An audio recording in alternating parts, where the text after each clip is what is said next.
Une véritable tragédie pour les victimes du terrible accident de voiture impliquant Pierre Palmade.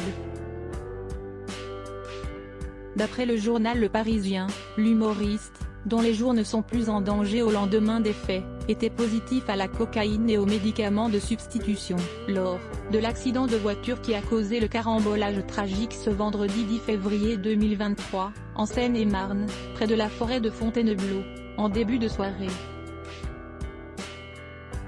D'après le quotidien, des analyses complémentaires doivent encore déterminer la date et l'heure. La prise de ces substances, le test d'alcoolémie s'étant révélé négatif. L'une des victimes de l'accident a priori causé par la voiture que conduisait Pierre Palmade, la femme enceinte de 6 mois grièvement blessée, a perdu le bébé qu'elle portait. Ce qui a conduit le parquet à ouvrir une enquête pour homicide et blessures involontaires par conducteur ayant entraîné une incapacité totale de travail supérieure à 3 mois. La qualification d'homicide ayant été retenue car, à 6 mois et demi de grossesse, le fœtus était considéré comme viable.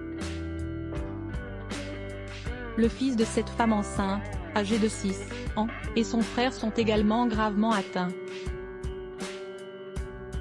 Des témoins auraient aperçu 2 autres personnes âgées environ d'une vingtaine d'années qui auraient pris la fuite après la collision. Ils sont activement recherchés par les forces de l'ordre.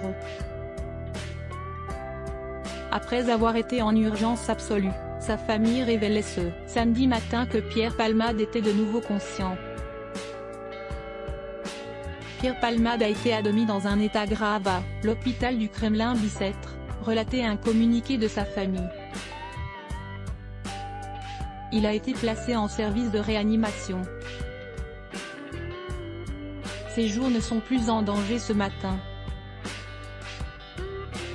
La famille du comédien avait précisé qu'elle pensait aux personnes touchées pendant cet accident et attendent des nouvelles rassurantes, dans le communiqué publié avant que la nouvelle de la mort de l'enfant que portait l'une des victimes ne tombe dans l'après-midi. Vers 18h45, vendredi 10 février, le véhicule Peugeot 3008 que l'humoriste conduisait s'est déporté sur la gauche de voie pour heurter de façon presque frontale une Renault Mégane circulant dans l'autre sens. Dans cette automobile se trouvait la femme enceinte, son frère et son fils. Avant qu'une troisième voiture ne percute le second véhicule par l'arrière. D'après les précisions du Parisien, ce vendredi soir, ce sont pas moins de 3 hélicoptères de la sécurité civile, du SAMU, et de la gendarmerie nationale qui ont été demandés sur les lieux de la collision pour les évacuations sanitaires.